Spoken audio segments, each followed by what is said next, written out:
Welcome to today's Ethnic Media Service Zoom News Briefing. I'm Pilar Marrero, and I'm Assistant Editor of EMS. Our topic today focuses on litigators for affirmative action, reflect on next steps. We have invited litigators who argued on behalf of affirmative action before the Supreme Court to reflect on the court's ruling and its broader impact. They will also discuss possible next steps in the legal drive for racial equality or equity, including a lawsuit against legacy admissions at Harvard. In the litigators panel, we have Jean-Hee Lee, Director of Strategic Initiatives of the Legal Defense Fund, Francisca Fajana, Director of Racial Justice Strategy at Latino Justice, John C. Yang, President and Executive Director of Asian Americans Advancing Justice AAJC, and Chavis Jones, Associate Counsel of the Lawyers Committee for Civil Rights under the law. All right, so the Supreme Court issued rulings on two lawsuits and effectively ended affirmative action programs in college and university admissions. Before I invite each of our panelists to reflect back on that decision, we invite and warmly welcome our special guests for today, Congresswoman Judy Chu of the 28th Congressional District of California. Please welcome Congresswoman. The stage is yours. Well, thank you so much. It's my honor to join today's call with our partners, Asian Americans Advancing Justice, the Legal Defense Fund, Latino Justice, and Lawyers Committee to discuss the impacts of last week's Supreme Court decision on affirmative action and the next steps our coalitions must take. But I want to tell you that immediately after the decision, the Tri-Caucus, made up of us, the Congressional Asian Pacific Caucus, the Congressional Black Caucus, and the Congressional Hispanic Caucus, stood together to oppose the decisions by the Supreme Court redistricting, restricting the consideration of race in higher education admissions. To be clear, these rulings are a setback for all communities of color. As we've seen with this term's decisions on affirmative action and student debt relief, the Supreme Court is more interested in making higher education attainable for primarily the wealthy and well-connected. On the other hand, the court is creating new hurdles for those from historically marginalized communities, and that includes Asian Americans. Before I entered public service, I taught at community colleges for 20 years. I know, of course, that not all students are afforded equal opportunity in our K-12 education systems. And I know that students learn best and graduate more prepared when they encounter diversity in the classroom. That's why I was so deeply distressed at the Supreme Court's decision to gut affirmative action in higher education. AANHPI students from low-income, first-generation immigrant, refugee, or Indigenous backgrounds who are already systematically denied equal opportunity in education will encounter even more hurdles to acceptance at higher-level education institutions. That is why there is really no net positive. And that's why the Supreme Court's decision does not reflect the belief of many Asian Americans, including the majority of AANHPIs who support race-conscious admissions policies. In fact, nearly 70% of Asian Americans support affirmative action, and our communities have indeed historically benefited from affirmative action as well. Despite the extremist efforts to turn back time, resegregate our schools, and pit the Asian American community against other communities by using us as a wedge, I refuse, as chair of the Congressional Asian Pacific American Caucus, to let this ruling reverse the tremendous strides communities of color have made to increase equity and opportunity for all. I stand with the unified civil and human rights community, my colleagues in the Tri-Caucus, Black, Latino, Native American, and AANHPI communities across the nation to fight for the right of every student to reach their full potential. Alongside our Tri-Caucus partners, KPAC will persist in securing federal funding and support from minority-serving institutions, including ANAPISIs. We will push for rigorous oversight of federal agencies that combat discrimination in education. We will demand that higher education institutions and their administrators take immediate steps to do robust outreach to communities of color and underserved communities to ensure diversity remains central to these institutions' missions. And we will continue telling our youth, never stop pursuing your dreams and keep sharing the full stories of who you are. Thank you. And now let's go to the panel of litigators. We welcome Jean He. Thank you so much. And thank you to the Ethnic Media Service for convening this briefing. It's very important to have this space to talk to the ethnic media about this very important decision. So from the trial level through the Court of Appeals, all the way to the United States Supreme Court, the Legal Defense Fund has been representing 25 student and alumni organizations at Harvard. And they represent all of the major student and alumni organizations representing Black, Latino, API, and Indigenous students, as well as white students. And so our clients are very much directly impacted by the Supreme Court's decision, especially in the Harvard case. The Legal Defense Fund also filed an amicus brief in the University of North Carolina case on behalf of the Legal Defense Fund and the NAACP, because there was so much discussion about the relevance of the Brown versus Board of Education decision in the affirmative action issue. And of course, the Legal Defense Fund were the lawyers who litigated Brown versus Board of Education and felt that we had a specific expertise on this issue. So I would like to begin by saying that this is a devastating opinion. It was extremely disappointing to see the United States Supreme Court turn their back on 45 years of precedent. This is precedent that has been very stable for almost 5 decades.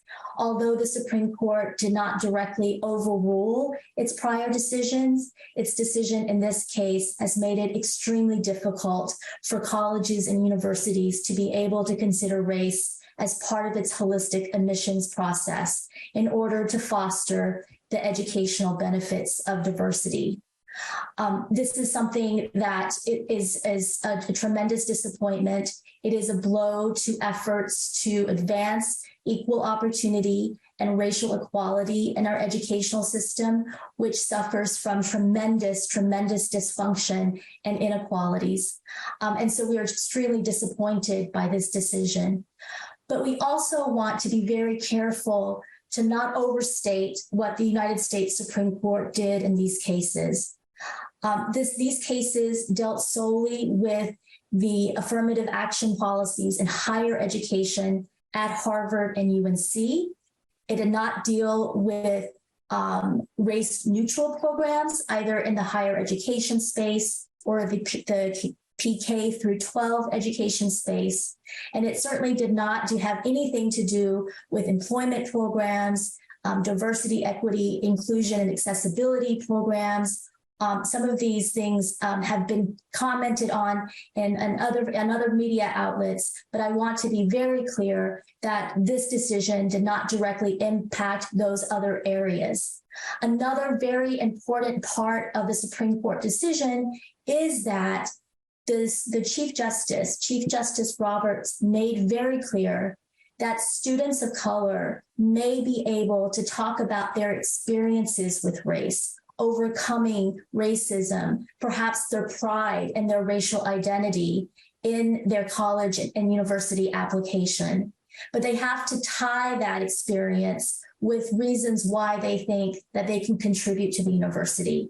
So his qualification is that colleges and universities cannot consider an applicant's race solely because of their race, but instead it must be connected to some experience or some attribute or some reason as to why that experience with race would contribute to the college and university.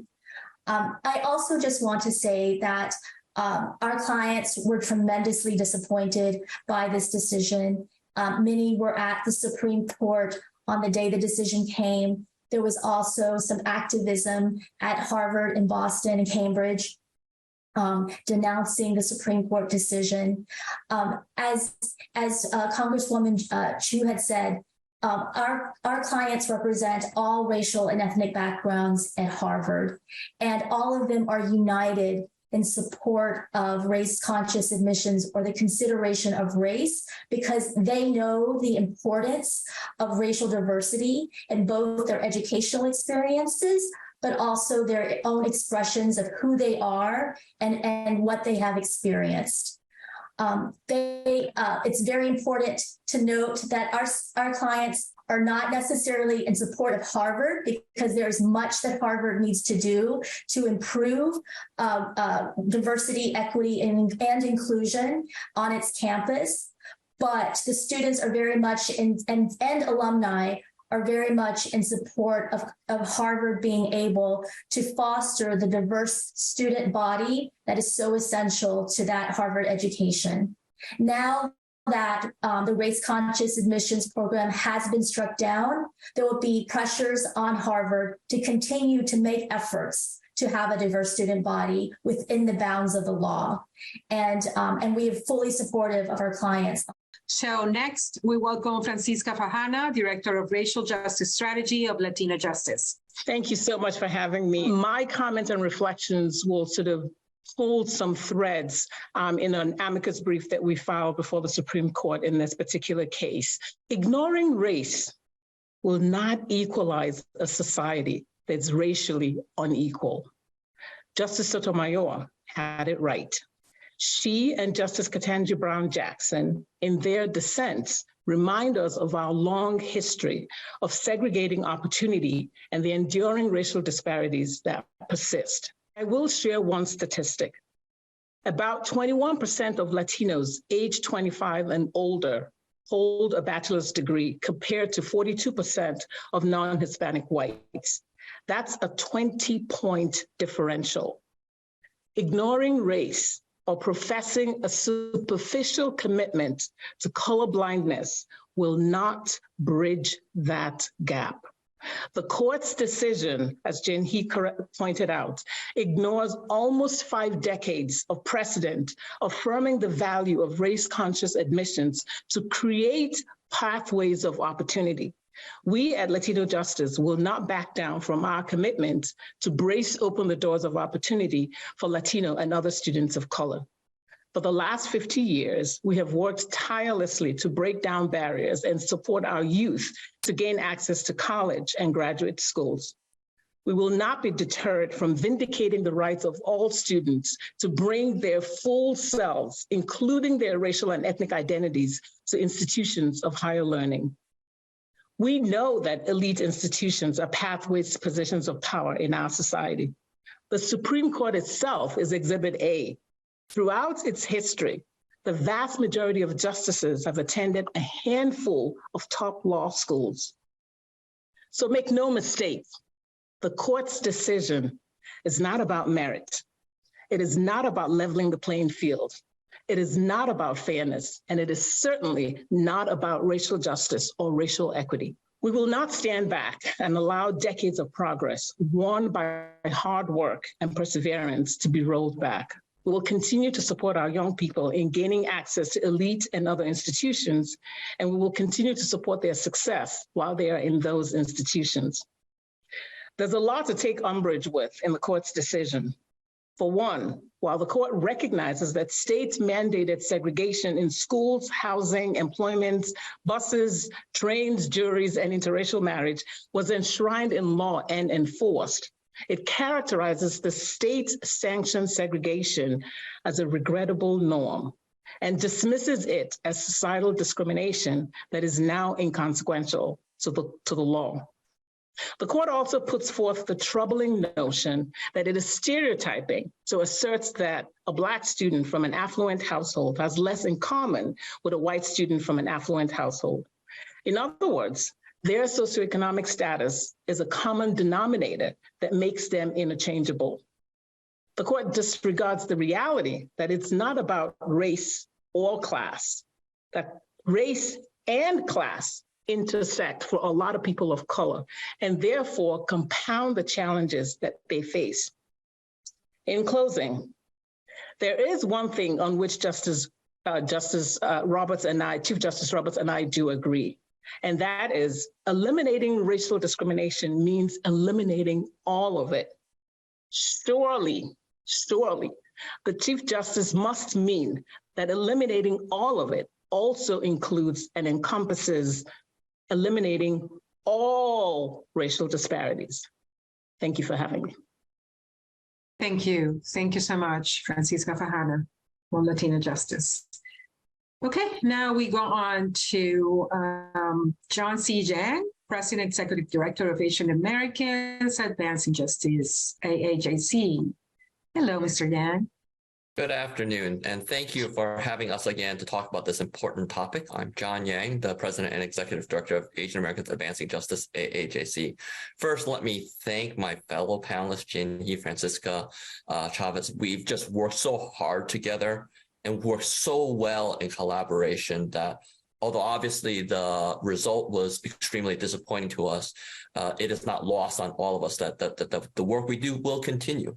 And that is certainly a through line that you will hear from all of us, that this is not the end of the fight. Rather, this is a very pivotal moment in the fight for all of us. I will keep my remarks short and really engage in the discussion to follow. Certainly, we were likewise very deeply disappointed by the Supreme Court decision. To be clear, as you have heard me say before, Asian Americans by a large majority support affirmative action. This has been demonstrated repeatedly in polls that we and others have conducted. So to the extent that others are blaming Asian Americans or suggesting that Asian Americans were the reason that affirmative action has been dismantled, I would ask you to correct that misinformation, because among other things, that misinformation creates division within our coalition, creates division within this racial solidarity movement that we have. That division also has created anti-Asian hate at times. We know that discrimination against our Asian American community does exist. It has existed in the form of blaming us for COVID-19. It has existed because of the political tensions that we have with the Chinese government. So it is a moment for all of us to come together and recognize that there are absolutely disparities in K through 12 education, in higher education that we need to address together. A couple of last thoughts for this audience. First is this notion that Justice Roberts has put forward before, this notion that we should be race blind. It seems to me that he is asking for race blindness, yet he is being blind to the effects of racism. And that is something that we need to very directly call him out on and call out others who recognize that racism exists and yet refuse to address it. The other analogy that I would make is the fact that he recognizes, and many recognize, that racism is a disease that is still troubling our country. Yet he is refusing the very treatment that has helped, at least in part, admittedly imperfectly, to at least address some of the symptoms and help make us a more healthy country. That is what is in front of us, is how do we directly address the maladies that affect us in a way that recognizes that only by directly addressing it will we actually come to a cure. I really look forward to engaging in all of you in a discussion afterwards. And now we welcome our last speaker for the panel, Chavis Jones. Mr. Jones, please go ahead. Yes, thank you so much for having me. And my name is Chavis Jones. I serve as Associate Counsel at the Lawyers Committee for Civil Rights. And I would like to echo many of the sentiments of my extraordinary colleagues and begin by saying that we were deeply disappointed by much of what we read in the 237 pages of words in SCOTUS's decision in these cases. But while we were disappointed with many of those words, those decisions and their supporters will not have the last word.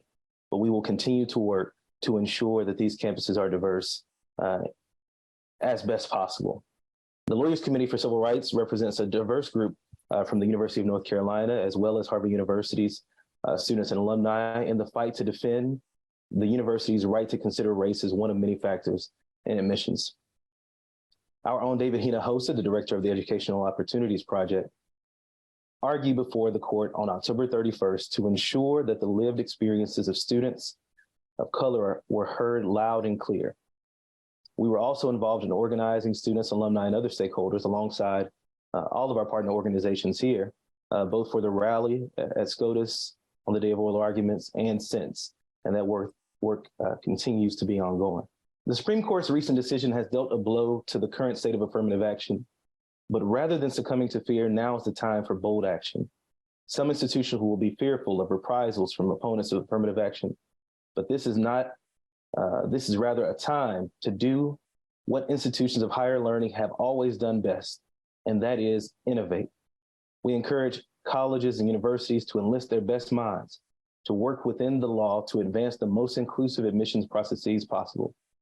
As the court explicitly states, students of color can speak to their racialized experiences and the degree to which race has significantly played in their lives and their lived experiences, and universities can consider these experiences in their decision-making processes.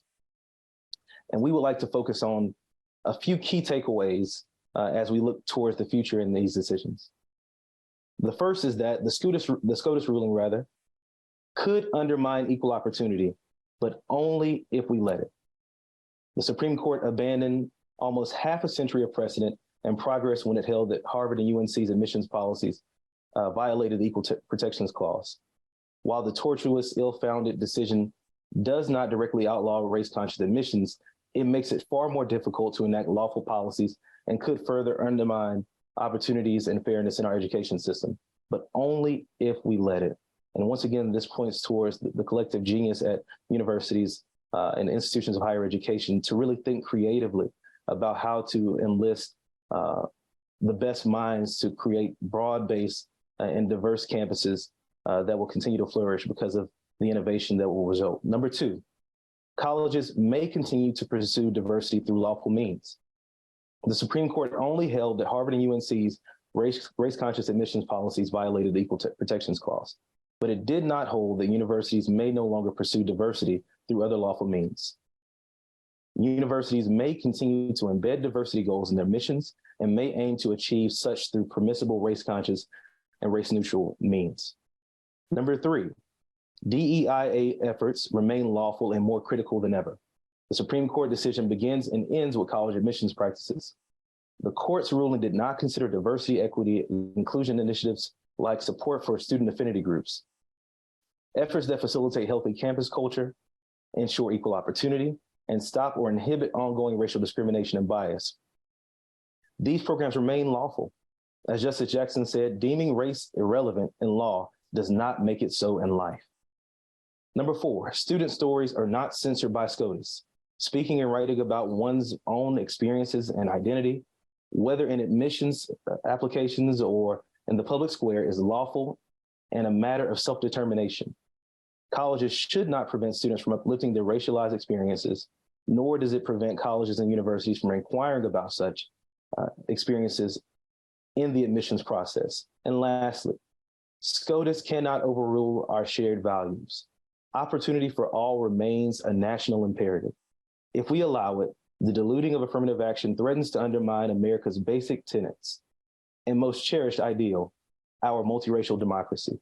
More than ever, we must work together to fight for a country that fully embraces diversity, does not turn its back on diversity and turn back the clock on decades of progress, and ensures equal opportunity for all students to craft the futures they deserve. Thank you. Thank you. We are closing, but Sunita has a very important question. I wanted to ask, is there data on how well affirmative action students do once they're admitted? And do we need to move the conversation beyond merely admission to support and retention levels once a student is admitted to a university? I think it's difficult to have data on students who benefited from affirmative action because, again, affirmative action is not a quota. So it's not as if a certain percentage of students are admitted because of their race. They're looked at it in a holistic way. It's one of many considerations. So it's difficult to have quantifiable data that says, here are the students who benefited from affirmative action. That being said, I think there have been many studies showing that standardized tests, for example, are not necessarily an accurate indicator of people's success in college or in their careers, for example. And so again, going back to the whole question of merit and what are the kind of the indicators of merit that colleges and universities look at, and are they really indicators that will predict people's success, or are they indicators that we just have relied on for many years without the sufficient basis, and resulting in a lot of inequalities in terms of access to educational opportunities? Yeah, I'm not aware of any specific data on the question that you asked, Sunita, but there are articles that have sort of discussed the benefits to folks who self-identify as having benefited from affirmative action, right? So one of the Supreme Court justices, is somebody who sort of talks about the fact that he benefited from affirmative action, but now is very anti-affirmative action. Mr. Yan, John, any final thoughts? There are so many areas where we need to continue to have these discussions about race, to have these discussions explicitly, even when it's hard, even when it's complicated. When we believe that the fight is lost, when we believe that the Supreme Court has had its final say, that's when we retain that status quo that Henrietta talked about, which is, for some, what people are trying to do. Number two is, especially for the younger generation, to believe that their own demography is their destiny. We are becoming a more multicultural society. We need to continue to embrace that, not shy away from that. Again, including all those hard conversations that will bring. Thank you to all of you and to our reporters who came out with such great questions, and we appreciated your presence here in this very vigorous discussion. Have a good weekend, everyone.